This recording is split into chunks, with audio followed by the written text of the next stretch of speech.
So historically, what I hear you saying is you've looked to the environment to quell that for you. Right.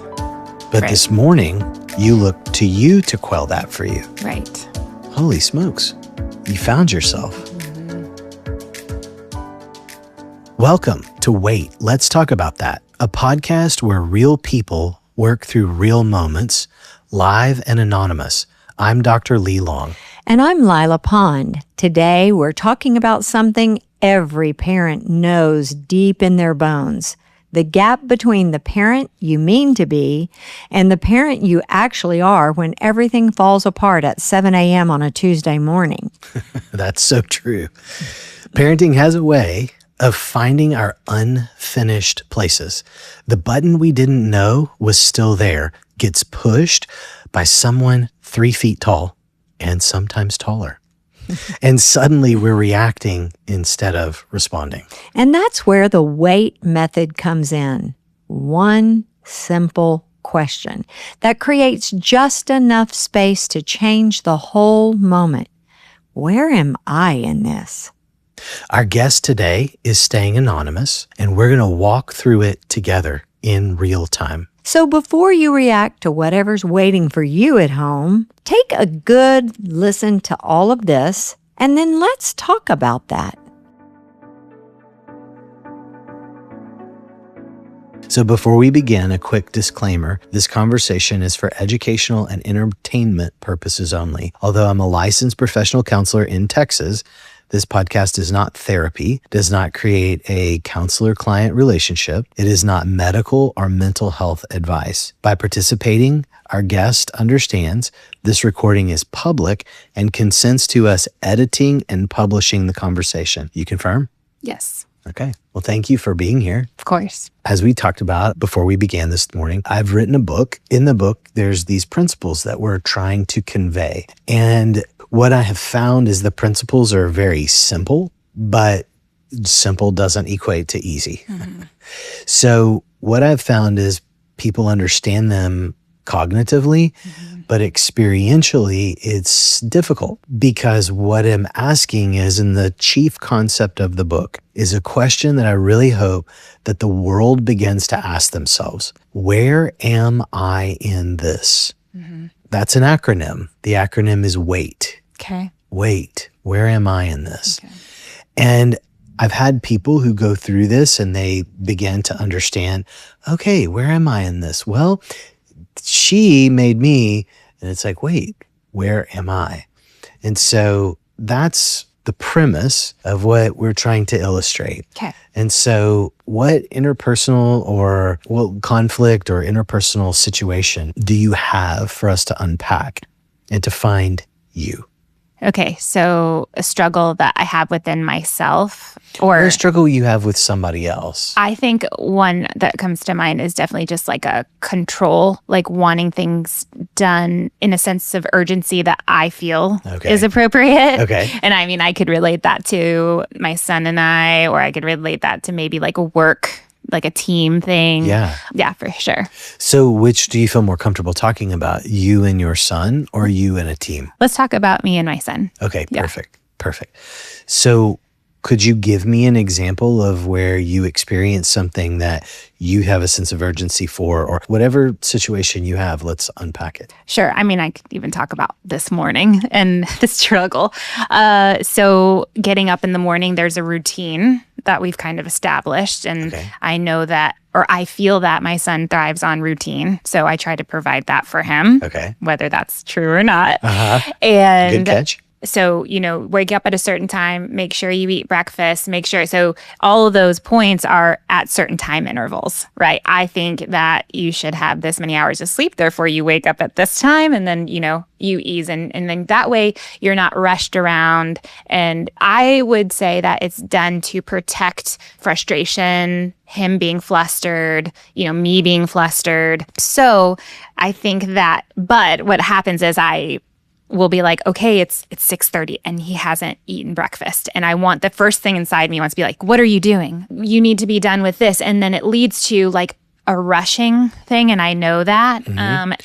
Which leaves you where? What So- are you feeling? Because everything I hear from you right now is it makes you focus on son, not Yes. self. Right. So what's that feeling? If there's a rush, what's the feeling inside of you? The feeling inside of me is frustration with him Okay.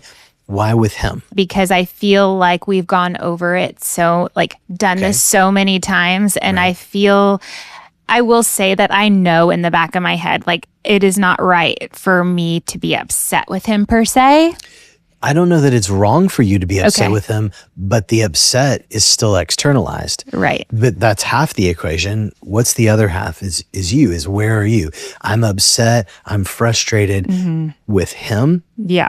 but it makes me experience what? Yeah. Yeah. I guess I am frustrated and angry, not super angry, but Right, just right. kind of because I know that he'll freak out and then I have to solve that on top of myself and my daughter and everything else. It's I just want to make sure that I set myself up for success. And I guess that it's not that I don't want to stop everything that I'm doing, but it's I have to when he gets into the state of panic himself. Okay. Which leaves you feeling what? Frustrated.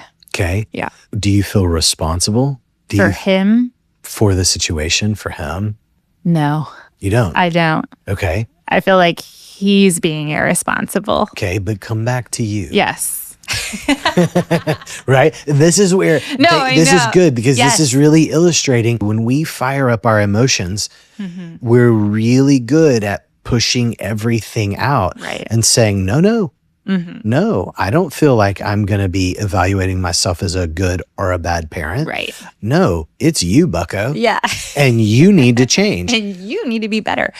No, I do. I feel like there's something missing that I'm missing to get through to him, which is something that I'm aware of that I work on a lot, is just how I can be a better communicator, how I can set him up for success in a better way. And then even just this morning, I took a second when I had the urge to say, get it down here, you're late. I stopped and waited and I said, what would be the consequence? And it's that he wouldn't be prepared and that he would have to learn without me yelling at him. Oh my gosh. And it worked. Okay, let's talk through that. What was it that caused you to pause to say, what would the consequence be? I think it was that working on myself and that I don't need to be in control of every situation. Okay. And I'm aware of that because of you. And that if I just practice a little bit more patience, I know that I don't have the highest patience with him specifically, probably because he can trigger me in the sense of, Come back to you. yeah, I get triggered because that behavior triggers me because. yeah, that his behavior triggers me because it is, to me, again, is that just, it's not lazy, but it feels lazy and it feels like I feel like when he doesn't do things to my speed, that he is kind of being F you. So you take it as an affront. Yeah. Okay. Yeah. Because again, it's still focused a lot on him. Right. And I feel like it's not that behavior. Because let me ask you this, if it was anybody else who is exhibiting that behavior, would it leave you feeling the same way? Or is it when it comes from son? I think when it comes from son, because it directly affects me. If it's someone else's kid or something else, and it can be tied to work in that way when it affects my performance. Yes. Okay. Let's stay with that. Yeah. Because if it affects my performance, then where am I? What does it say about me? Right. I guess with him, his situation, again, it just kind of will throw me off my trajectory. Okay. And if I'm thrown off my trajectory, what do I feel about that? What do I think about that? I think that I guess what I want to think is that it's not kind of the end of the world, it's just not that dramatic. But what I mean is probably if I had a plan, I'm not flexible. So there's that. I'm a planner. I like things to like be laid out. I have goals I want to hit. And so like it would be the flexibility part and just, again, the Because patience. flexibility in the environment causes me to experience what?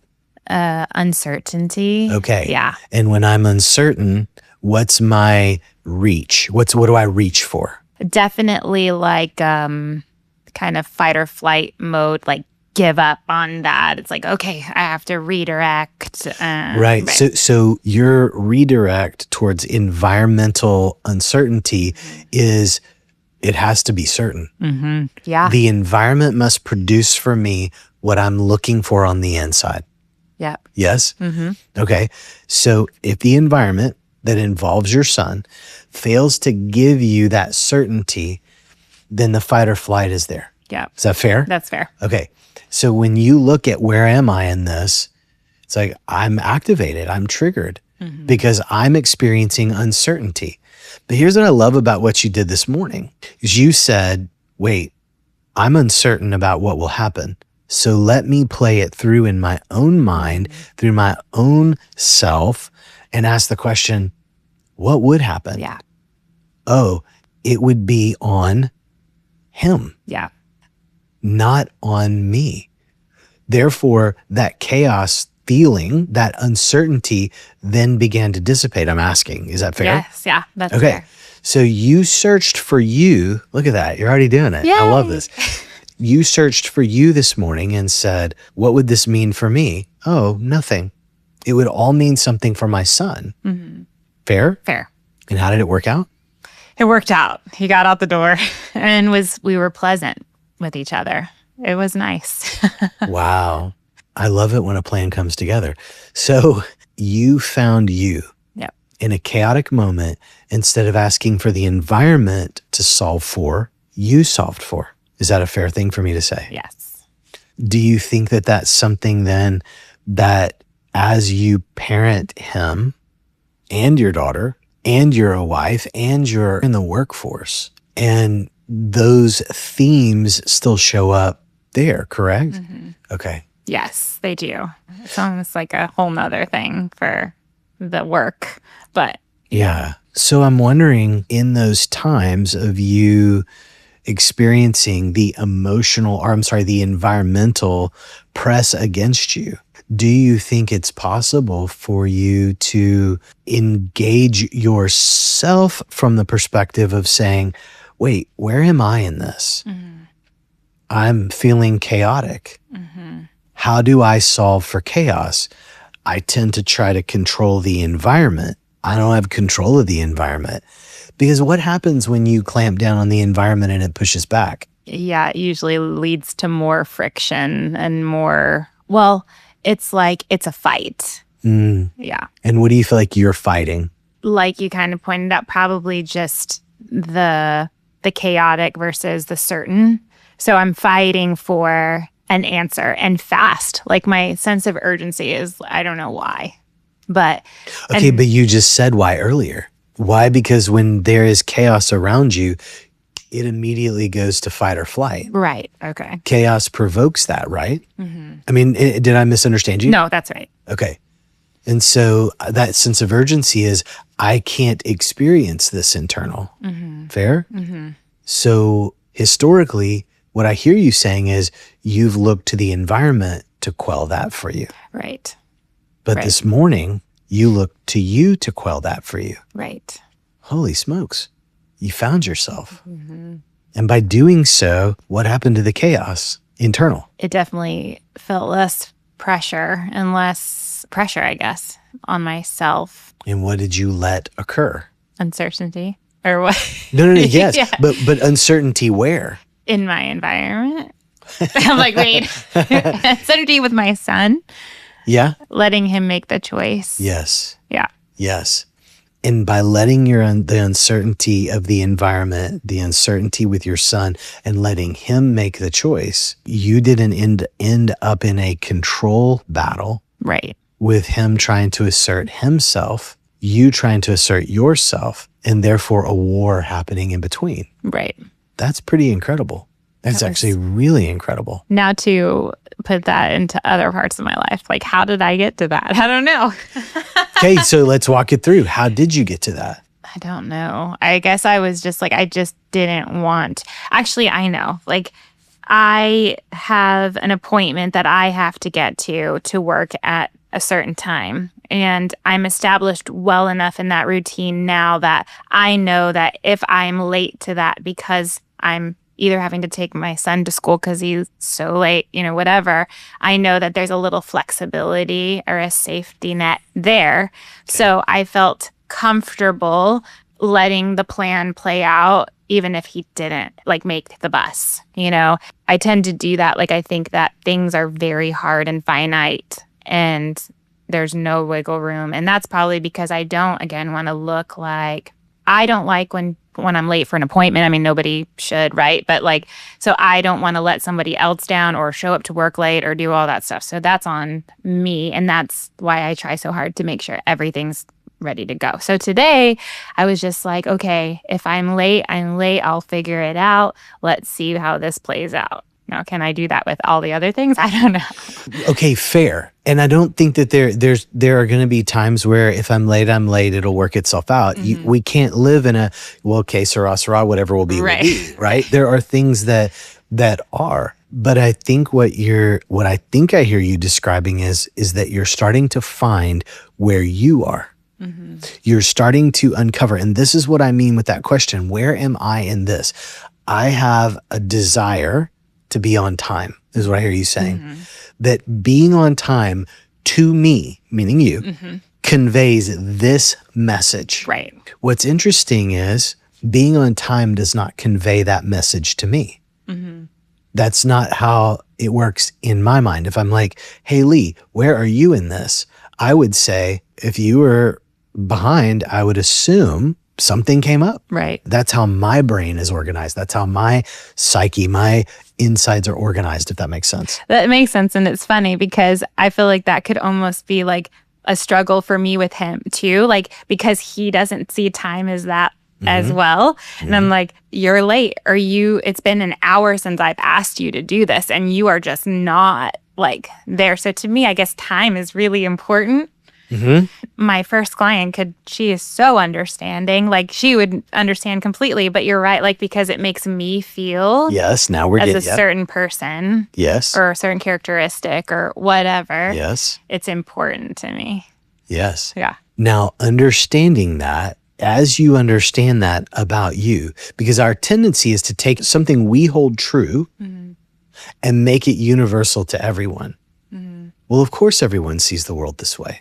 Right. Because in my world, I would say, well, of course, everybody understands that people run late. Right. Of course, everybody understands that a few minutes here and there, Mm-hmm. But see, if I bump up against you, if my theory bumps up against your theory, and we're not aware of that, then when we have a conflict, then are we fighting the same fight? Right. Are we conflicting over the same thing? But it's if your son has this sense of, well, I don't understand your urgency. Right. Whose problem does that become? Right. Yours. Yeah. Right. But it also becomes his too, because look, people need to learn how to interact with each other. Mm-hmm. That's the whole purpose and point of the reason that I've taken the time to write this thing. In that space, it's okay, bud, this is what we have to do today. This is the time. We are running behind now. Your running behind now impacts my running behind. I need us to get on the same team, the same page together. I don't like yelling at you. I'm certain you don't like yelling at me. I mean, do you? No. He would say no. No. And so we got to walk this out together. Time matters to me. And I need you to understand that. Does that make sense? Yes. Yeah. Because I think that with parenting, we often think, and I'm not saying this is you, mm-hmm. but I think with parenting, we often think that, well, you should have come preloaded with all the things that I believe. Well, I mean, you're my kid, right? Mm-hmm. Therefore, time matters to me. Does time matter to your husband? No. Okay. And so time matters to me. Therefore, time has to matter here. Now, let's move as if. Mm-hmm. But it's where am I? Time matters to me. Now, where is he? Does time matter to him? Not really. okay, buddy, time matters to me. I want to teach you where you are. I want to teach you that you have an impact on me. And so if this doesn't happen by this time, then I don't know how you're going to get to school. And it's not going to be an excused absence. Right. Or if I miss an appointment and that appointment cost me money, then I'm going to have to ask you to help repay that. So let's work together. So you can either help repay that, or you see what I'm saying? Yes. Like there's all these consequences. But if I don't feel like the world is about to cave in on me, then I have brain space to be able to maneuver and think. What do you think? And I do. And I really need to give him more credit in critical thinking in that aspect. Or if he's not, then like you said, teaching him that this is why. And I think he's getting better at that as well. I think that's part of the reason why we were able to have that interaction this morning. Yeah. But definitely lots of work to do there.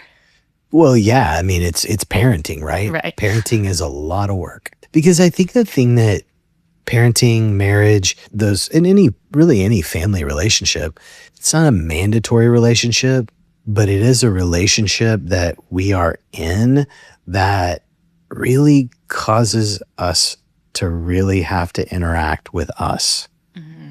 And we miss that and think it's all about them. And we don't slow down to ask, wait, where am I in this?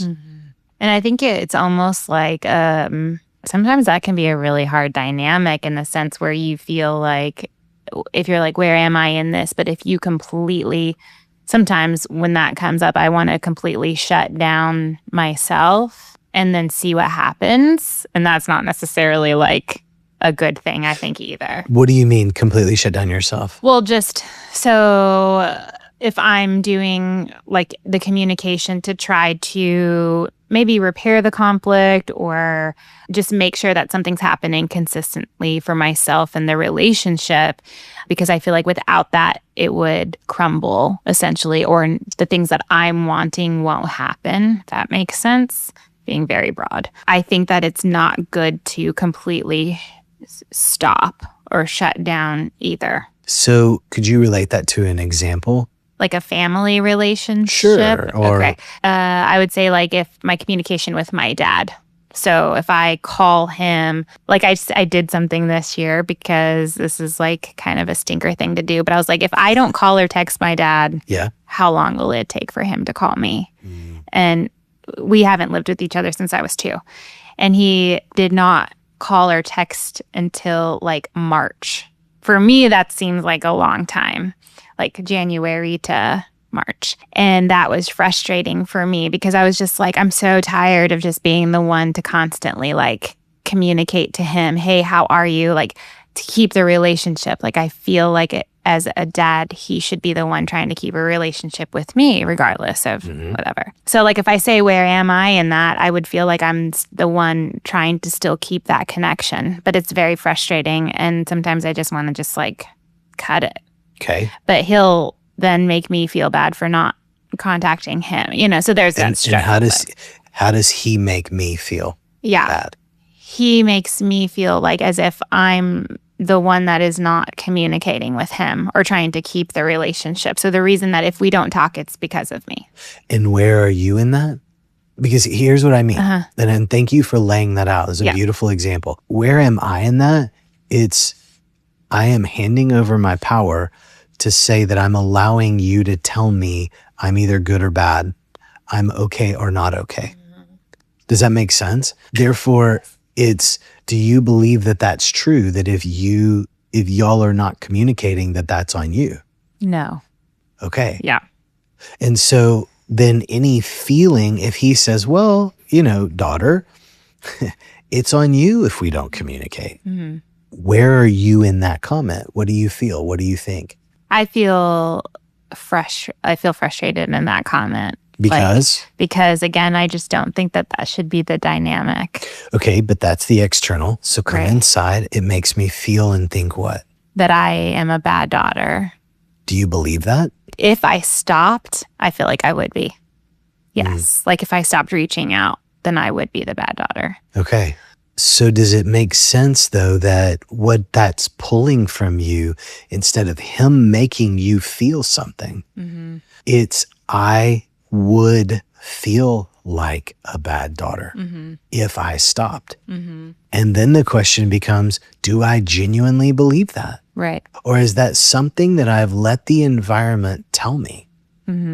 And truthfully, like going back to like perception, that is something I feel like a child and parent should do. And to him, it's not. He thinks that I'm doing well. He thinks that I know that he loves me. In his mind, I think the relationship is fine. And we've had a long distance relationship since I was 2, like I said. So, I mean, it isn't uncommon to only talk to my dad 3 or 4 times a year. That's normal, and that's fine. I can also think that he cares and loves me in a certain extent. So to him, it's probably normal. And to me, as I get older and have a better relationship with my close family, realizing like, oh, that's really not.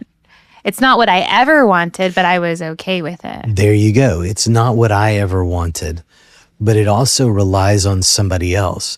And if they can't meet you there, then the frustration or the conflict is, it's not what I want, but it's also not what he's willing to do or give. Right.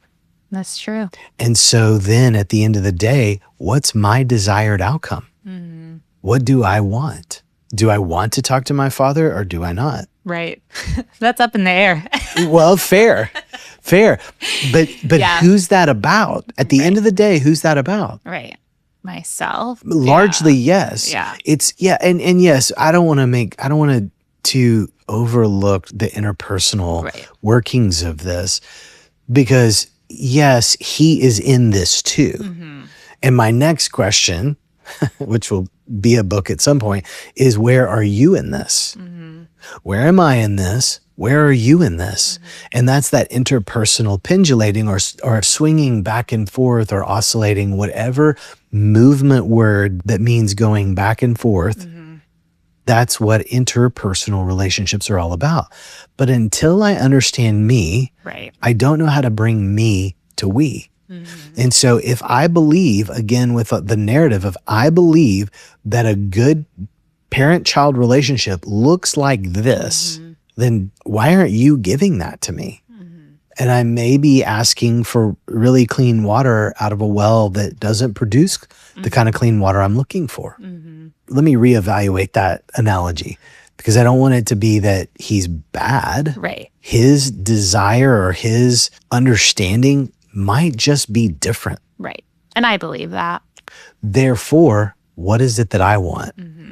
I want to talk to you. Therefore, what's my move? Does that make sense? Yep. And that's the whole thing of where am I in this? I want to talk to my dad. Well, the truth and the reality of it is, if I want to talk to my dad, then I got to be the one to reach out. But why? It's because it's who wants. It's what I want. Does that make sense?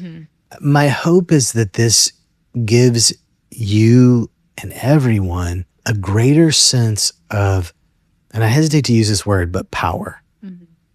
Because I don't mean power over anyone else, but a greater sense of self, so that you know nobody can make me feel or do anything.